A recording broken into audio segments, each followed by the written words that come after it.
மும்மொழி கொள்கையை திணிப்பது மத்திய அரசின் பாசிச அணுகுமுறை என தமிழக வெற்றி கழகத்தின் தலைவர் விஜய் தெரிவித்திருக்கக்கூடிய அண்மை தகவல்.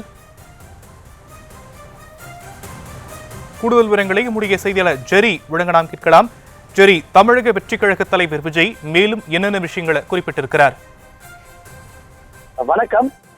அனைத்து மாநிலங்களிலும் புதிய கல்விக் கொள்கையை ஏற்றுக்கொண்ட பின் தமிழ்நாடு மட்டும் ஏற்றுக்கொள்ள மாட்டோம் என கூறுவது ஏன்? தமிழ்நாடு மட்டும் புதிய கல்விக் கொள்கையை ஏற்க மறுக்கிறது. அவர்கள் புதிய கல்விக் கொள்கையை ஏற்கவில்லை என்றால் நிதி தர இயலாது என்று மத்திய அமைச்சர் செய்தியாளர் சந்திப்பில் பேசியிருந்ததை அடுத்து பல்வேறு கட்சி தலைவர்கள் அதற்கு கண்டனம் தெரிவித்திருந்தனர். நேற்றைய தினத்துல முதல்வரும் அதற்கான கண்டன குரலை எழுப்பியிருந்தார். அதனை தொடர்ச்சியாக மும்மொழி கொள்கையை வலிய திணிப்பது மாநிலங்களின் தன்னாட்சி உரிமையை பற்றி வேற என்ன என்று விஜய் கேள்வி எழுப்பியிருக்கிறார். அவர் குறிப்பிட்டிருக்கக்கூடிய அறிக்கையில் கூட ஜனநாயகத்தின் 4வது தூணான இதழியல் துறைக்கு உரிய பத்திரிகை சுதந்திர தர்மம் காக்கப்பட வேண்டும் குறிப்பிட்டிருக்கிறார். அதாவது நேற்றைய தினத்திலிருந்து மத்திய அரசு பல்வேறு கண்டனங்கள் எழுகிறது. முதலாவதாக நிதி பற்றி ஒரு சர்ச்சை எழுந்திருந்தது. அதனுடைய தொடர்ச்சியாக தமிழகத்துல ஒரு தனியார் பத்திரிகை 100 ஆண்டுகளாக செயல்பட்டு வந்திருக்கிறது.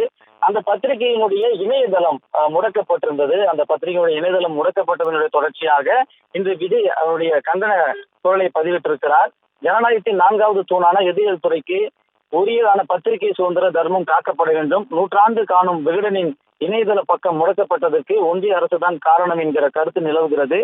பத்திரிகை ஊடகங்களால் வெளியிடப்படும் கருத்துக்கள் தவறானவையாகவோ குற்றம் சுமத்துவகையாகவோ இருந்தால் நீதிமன்றம் மூலம் தீர்வு காண வேண்டுமே தவிர கருத்து சுதந்திரத்தை முடக்கும் வகையில் செயல்படுவது அரசியல் சாசன உரிமையை கேள்விக்குறியாக்குவதென்று வேற என்ன என்று கேள்வி எழுப்பியிருக்கிறார்.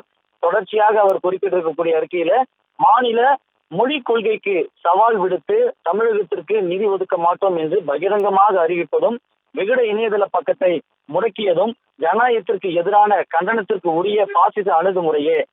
பாசிச அணுகுமுறைகளை எந்த வடிவத்தில் யார் கையில் எடுத்தாலும் அது